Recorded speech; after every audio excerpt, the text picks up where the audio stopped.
ਉਧਰ ਰੁੱਖ ਕਰੀਏ ਮਿੰਟੂ ਜੀ ਬਠਿੰਡੇ ਦਾ। ਬਠਿੰਡੇ 'ਚ ਵੀ ਹਲਚਲ ਕਹਿੰਦੇ ਤੇਜ਼ ਹੋ ਗਈ। ਮਨਪ੍ਰੀਤ ਬਾਦਲ ਨਵੇਂ-ਨਵੇਂ ਜੁਆਇਨ ਕੀਤੇ ਆ ਭਾਜਪਾ 'ਚ ਤੇ ਕਾਫੀ ਸਰਗਰਮੀਆਂ ਦਿਖਾ ਰਹੇ ਆ ਉੱਥੇ ਆ ਕੇ। ਨਹੀਂ ਉੱਥੇ ਤੇ ਜ਼ਿਆਦਾ ਹੀ ਕੰਮ ਚੱਲ ਪਿਆ ਜੇ। ਜੀ। ਅੱਜ ਗਜਿੰਦਰ ਸਿੰਘ ਸ਼ੇਖਾਵਤ ਆਏ ਸਨ ਅੱਛਾ। ਤੇ ਉੱਥੇ ਜਿਹੜੇ ਹੋਰਡਿੰਗਸ ਲੱਗੇ, ਕਮਾਲ ਦੀ ਗੱਲ ਹੈ ਉਹਦੇ 'ਚ ਇਸ ਆਲਰਾਊਂਡਰ ਬੰਦੇ ਦਾ ਵਿੱਚ ਕੋਈ ਫੋਟੋ ਹੀ ਨਹੀਂ ਹੈਗਾ ਹੋਰਡਿੰਗਸ ਦੇ ਵਿੱਚ। ਤੇ ਸਰੂਪ ਚੰਦ ਸਿੰਗਲਾ ਮੁੰਦ ਮੁਸਕਰਾ ਰਹੇ ਨੇ ਫੋਟੋਆਂ ਦੇ ਵਿੱਚ, ਜਿੱਦਾਂ ਮਖੌਲ ਕਰਦੇ ਹੋਣ ਕਿ ਸੁਣਾ ਬੱਲਿਆ ਕੀ ਹਾਲ ਚਾਲ ਹੈ। ਤਾਂ ਤੁਹਾਨੂੰ ਪਤਾ ਹੀ ਹੈ ਇਹਨਾਂ ਦੀ ਤੇ ਸਿਆਸੀ ਸ਼ਰੀਕੇਬਾਜ਼ੀ ਜਿਹੜੀ ਹੈ ਪੂਰੀ ਮੰਨੀ ਹੋਈ ਹੈ। ਸਰੂਪ ਚੰਦ ਸਿੰਗਲਾ ਨੇ ਤਾਂ ਚੱਲਦੀ ਚੋਣ ਦੇ ਵਿੱਚ ਬਾਦਲ ਫੈਮਿਲੀ ਤੇ ਦੋਸ਼ ਲਾ ਦਿੱਤੇ ਸੀਗੇ। ਉਸ ਤੋਂ ਬਾਅਦ ਉਹ ਭਾਜਪਾ ਜੁਆਇਨ ਕਰ ਗਏ। ਹੁਣ ਰੌਲਾ ਕੀ ਹੈ ਕਿ ਇਧਰੋਂ ਮੇਰੀ ਲਈ ਵੀ ਕੰਮ ਚੰਗਾ ਚੱਲਦਾ ਪਿਆ ਨਾ ਕਿ ਮੇਅਰ ਜਿਹੜਾ ਹੈ ਉਹ ਕਿਹੜਾ ਬਣੇਗਾ। ਇਹ ਭਾਈ ਸਾਹਿਬ ਜਿਹੜੇ ਹੈਗੇ ਨੇ ਮਨਪ੍ਰੀਤ ਬਾਦਲ ਜੀ, ਇਹ ਵੀ ਵਿਚਕਾਰ ਰਹੇ ਨੇ ਉਹਨਾਂ ਨੂੰ, ਕੁਝ ਕਾਉਂਸਲਰਾਂ ਨੂੰ ਕਿ ਇੱਧਰ ਆ ਜਾਓ, ਬੜਾ ਮਜ਼ਾ ਆਏਗਾ। ਉਧਰੋਂ ਰਾਜਾ ਵੜਿੰਗ ਕਹਿੰਦਾ ਕਿ ਨਹੀਂ ਅਜਿਹਾ ਨਹੀਂ ਕਰਨਾ, ਤੁਹਾਨੂੰ ਬਈ ਆਪਣੀ ਕਸਮ ਲੱਗੇ ਯਾਰ, ਨਹੀਂ ਛੱਡ ਕੇ ਯਾਰੀ ਨਾ ਛੱਡ ਕੇ ਜਾਇਓ।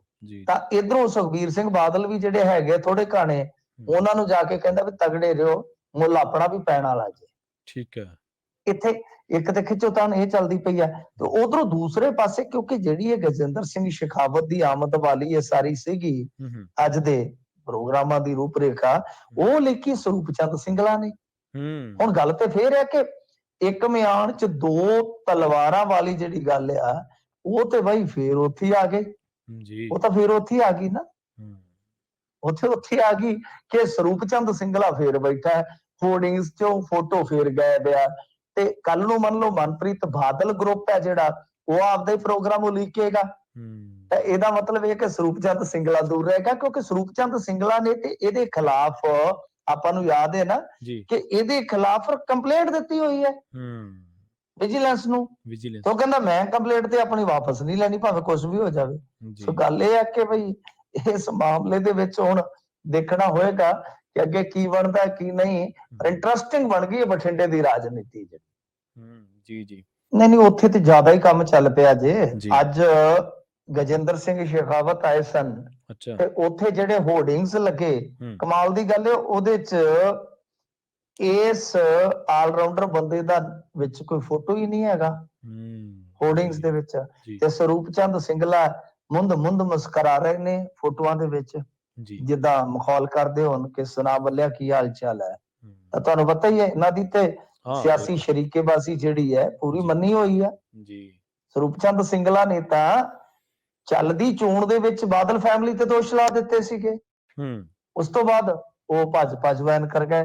ਹੁਣ ਰੌਲਾ ਕੀ ਹੈ ਕਿ ਇਧਰੋਂ ਮੇਰੀ ਲਈ ਵੀ ਕੰਮ ਚੰਗਾ ਚੱਲਦਾ ਪਿਆ ਨਾ ਕਿ ਮੇਅਰ ਜਿਹੜਾ ਹੈ ਉਹ ਕਿਹੜਾ ਬਣੇਗਾ।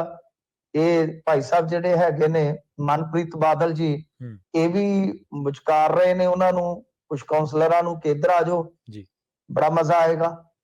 ਉਧਰੋਂ ਰਾਜਾ ਵੜਿੰਗ ਕਹਿੰਦਾ ਕਿ ਨਹੀਂ ਅਜਿਹਾ ਨਹੀਂ ਕਰਨਾ, ਤੁਹਾਨੂੰ ਬਈ ਆਪਣੀ ਕਸਮ ਲੱਗੇ ਯਾਰ, ਨਹੀਂ ਛੱਡ ਕੇ ਯਾਰੀ ਨਾ ਛੱਡ ਕੇ ਜਾਇਓ। ਤਾਂ ਇਧਰੋਂ ਸੁਖਬੀਰ ਸਿੰਘ ਬਾਦਲ ਵੀ ਜਿਹੜੇ ਹੈਗੇ ਥੋੜੇ ਘਾਣੇ, ਉਹਨਾਂ ਨੂੰ ਜਾ ਕੇ ਕਹਿੰਦਾ ਵੀ ਤਗੜੇ ਰਹੋ, ਮੁੱਲ ਆਪਣਾ ਵੀ ਪੈਣ ਵਾਲਾ ਜੇ। ਠੀਕ ਹੈ।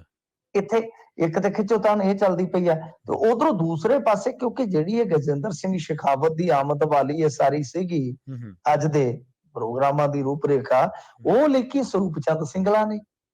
ਹੁਣ ਗੱਲ ਤੇ ਫੇਰ ਹੈ ਕਿ ਇੱਕ ਮਿਆਨ ਚ ਦੋ ਤਲਵਾਰਾਂ ਵਾਲੀ ਜਿਹੜੀ ਗੱਲ ਆ, ਉਹ ਤੇ ਬਾਈ ਫੇਰ ਉੱਥੇ ਆ ਗਏ। ਉਹ ਤਾਂ ਫੇਰ ਉੱਥੇ ਆ ਗਈ ਨਾ, ਉੱਥੇ ਆ ਗਈ ਕਿ ਸਰੂਪ ਚੰਦ ਸਿੰਗਲਾ ਫੇਰ ਬੈਠਾ ਹੈ, ਹੋਰਡਿੰਗਸ ਚੋਂ ਫੋਟੋ ਫੇਰ ਗਾਇਬ ਆ। ਤੇ ਕੱਲ ਨੂੰ ਮੰਨ ਲਓ ਮਨਪ੍ਰੀਤ ਬਾਦਲ ਗਰੁੱਪ ਹੈ ਜਿਹੜਾ, ਉਹ ਆਪਦਾ ਹੀ ਪ੍ਰੋਗਰਾਮ ਉਲੀਕੇਗਾ। ਤਾਂ ਇਹਦਾ ਮਤਲਬ ਇਹ ਕਿ ਸਰੂਪ ਚੰਦ ਸਿੰਗਲਾ ਦੂਰ ਰਹੇਗਾ, ਕਿਉਂਕਿ ਸਰੂਪ ਚੰਦ ਸਿੰਗਲਾ ਨੇ ਤੇ ਇਹਦੇ ਖਿਲਾਫ, ਆਪਾਂ ਨੂੰ ਯਾਦ ਹੈ ਨਾ ਕਿ ਇਹਦੇ ਖਿਲਾਫ ਕੰਪਲੇਂਟ ਦਿੱਤੀ ਹੋਈ ਹੈ ਵਿਜੀਲੈਂਸ ਨੂੰ। ਉਹ ਕਹਿੰਦਾ ਮੈਂ ਕੰਪਲੇਂਟ ਤੇ ਆਪਣੀ ਵਾਪਸ ਨਹੀਂ ਲੈਣੀ, ਭਾਵੇਂ ਕੁਝ ਵੀ ਹੋ ਜਾਵੇ।